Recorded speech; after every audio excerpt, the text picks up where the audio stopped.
Okay, so we've got a chipper now. We have X amount of movements, X amount of reps for each movement. It's the job of you and your partner to get through all of the reps on movement A before you can move on to movement B or movement 1, movement 2, whatever you want to call it. But we've got to get through all of the reps on each movement before we move to the next movement. It is up to you and your partner how you strategize how you get through the movements, okay? So let's say you have 10 rope climbs and you're kind of like me, you're not good at rope climbs. I'm going to rely on my partner more. Hey partner, do 4 rope climbs. I'll do 2. You do 4 more, and then we move on, okay? Or you can go 1, 1, 1, 1. However you want to break it up, it's fine. Just make sure you get through all the reps before you move on. Okay, you have 12 minutes to get through as much of the workout as you can. Some people might finish. Most people won't. That's fine. It's by design, okay? So don't freak out if you can't finish in the 12-minute cap. But you have 12 minutes to complete the chipper, and then at the 12-minute mark, we have a max effort of whatever is in your division. So 12 minutes to get through the chipper, and then 3 minutes to get through max reps of whatever is in, your designated division. All right, so rope climb standards. You start standing on the ground, okay? You can sit on the ground if you want, but I would stand. You're going to jump up there. You have to touch the black thing, okay? You do not have to touch the beam up top. So it's not a full 15 feet, bonus, okay? Every division, except for one, has to touch that black spot up there, the black connector piece, okay? So the female scale division is going to go to a 12-foot mark, and that will be marked up on the rope. It's probably, that's it right there, okay? So 12 feet for the females, and then the black connector for the scale females, and then the black connector at the top. All right, don't jump down from the freaking rope, because it's high and you can bust your stuff. Okay, so make sure you are safe on your way down. Don't just let go of the rope, and you wouldn't do that anyway, but just, I'm saying, don't freaking do that. Okay. Pull-ups, so same old thing. Any other time you do pull-ups, okay? You should be adhering to these standards, so we're going to adhere to these standards here. Arms are straight, elbows are straight. Strict pull-up, fine. Shipping pull-up, okay. Butterfly pull-up, you can do it. Yeah, those are good. Listen, if you're just learning how to do butterfly pull-ups and you're not that good at them and you want to practice on game day, I don't recommend it, okay? Because whether you're practicing or you're good at them, you're going to be held to the same standard. So if you're butterfly pull-upping up to your nose and none of them are counting, you're going to be disappointed.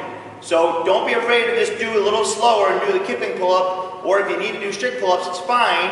Get through the reps, don't waste any of your reps trying to go quicker, because then you're just going to shoot yourself in the foot.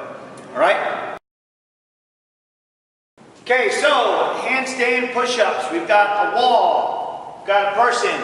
At the top of the handstand push-up, the person needs to be in some sort of contact with the wall. So your heels have to be on the wall. What counts? That counts. Just regular old handstand push-ups, so you can kick around and get up there.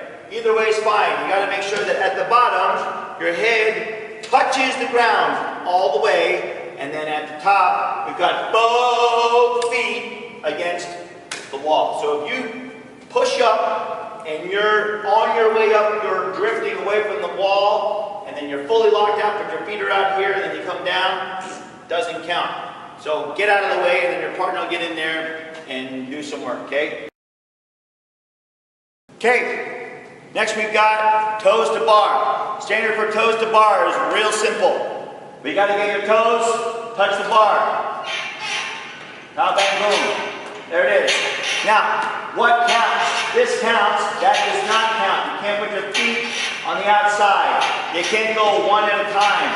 Doesn't count. Both feet, same time. Now, what counts as your toe? This is your toe. This whole thing. Toe, toe, toe, toe. Okay? As long as the same spot on both feet is touching the barbell in between your hands, that counts as toes to bar. At the bottom, make sure that those legs are swinging behind the pull-up.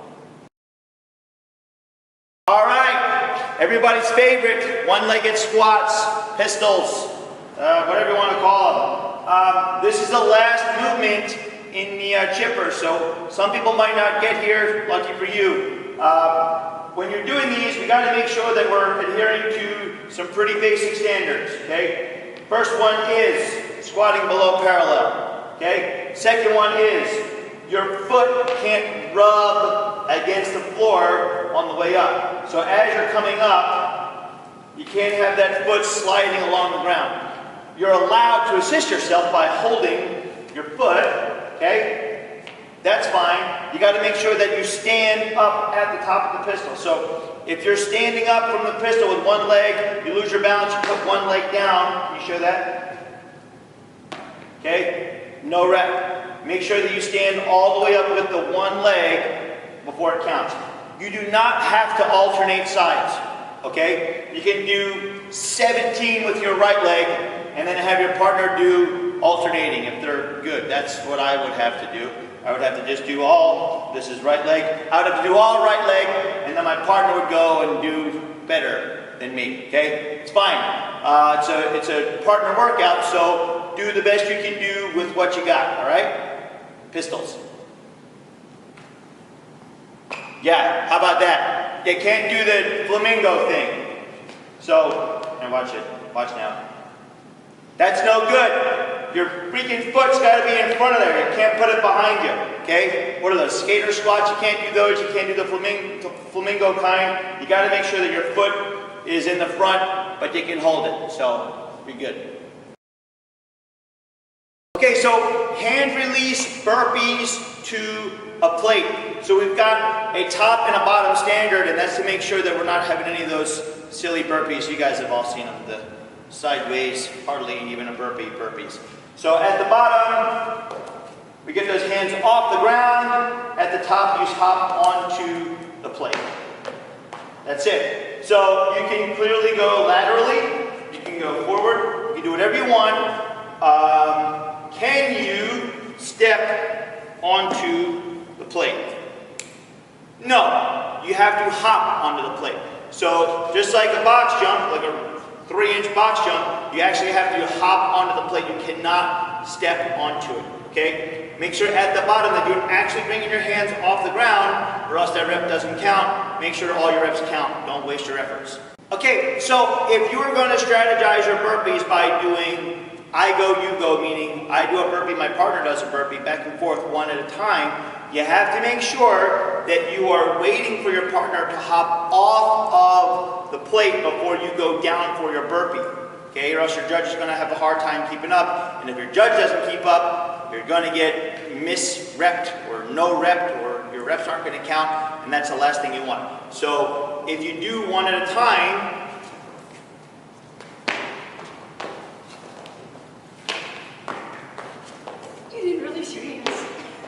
I did that on purpose. I didn't release my hand to show you guys that mine wouldn't have counted.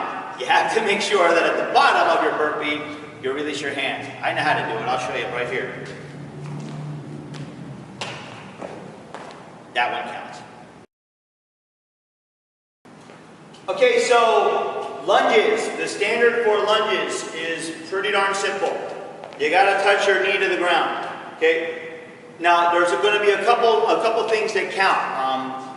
The most important thing is that one of your knees touches the ground. If you come up onto your toe, that's fine, okay? What Tasha's doing right now totally counts, okay? So you can lunge in either direction. It does not matter. You just have to make sure that if you're lunging back, your back knee touches the ground. If you're lunging forward, your back knee touches the ground, okay? You're allowed to change directions throughout it. Now, here's what's important. If you've ever been a judge at any type of competition, you know how much pressure to do a good job there is on you, okay? So you gotta make it easy on your judge.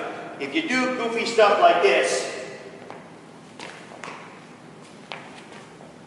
how the heck can your judge keep track of it, right? You gotta make sure that you are only lunging when your partner is not lunging, Okay, there's no synchronized nonsense here, okay? You are doing a job, you're stopping your job, and then your partner is doing their job, okay? So don't try to mix up your judge, because then your effort is just not going to count, all right? So you do your lunges, X amount, however you're going to do, and then your partner does their lunges. You can only count the other person's lunge once you are back to your start position, okay? So if you're going down as your partner's going up, one of those isn't going to count, and it's going to be up to your judge to not count either one. Okay, so you might as well get all of your effort counted by only lunging when your partner is not lunging. Yeah, so that's no good either, and you see why. You already know why, right? So try not to scam, guys. We're here to compete, have a good time. Winning is important, yeah, but doing a good job and representing the CrossFit community is even more important, okay? So make sure we're not trying to cut any corners just to win, right? At the top of your lunge, stand all the way up, okay? Same thing if we're lunging with the medicine ball, all right? You can hold the medicine ball wherever you want, all right? You can lunge however you want. Just make sure at the top of the lunge, we're fully extending, and then at the bottom, we are touching the knee to the ground. Got it.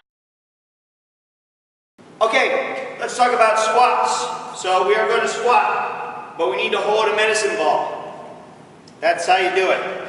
You can hold the medicine ball wherever you want. Doesn't matter where you hold it. The thing that's important is that you are squatting below parallel. Nope. No freaking way. Not a chance. You got to make sure that your hip crease is going below parallel. You got to make sure that you're standing all the way up. If you hold the medicine ball here and then you pretend that it's preventing you from squatting, you got to hold it in a different spot. Okay? Find a way to hold the medicine ball and make sure that you can adhere to the standard where you're going below parallel, clearly, not to here, below parallel, and then standing all the way up. So practice with the medicine ball, hold it wherever you need to make sure that you're actually getting below parallel, and then at the top, standing all the way up. So once you have gotten to the 12-minute mark, then you have 3 minutes to do max distance handstand walk. So here's how it's going to go for that. A lot of people have a tough time with handstand walk. That's fine. Just like any other partner workout, if your partner's good at handstand walk, you can rely on them. If you can't do them at all, you can just stand there and cheer for your partner, okay? But in order for it to count as a handstand walk, we're going to have you go 5-foot increments. So you can't just hop up and do that and then have that count as a distance. You have to go at least 5 feet at a time in order for it to count, or else people will just kind of be kicking and going, okay? So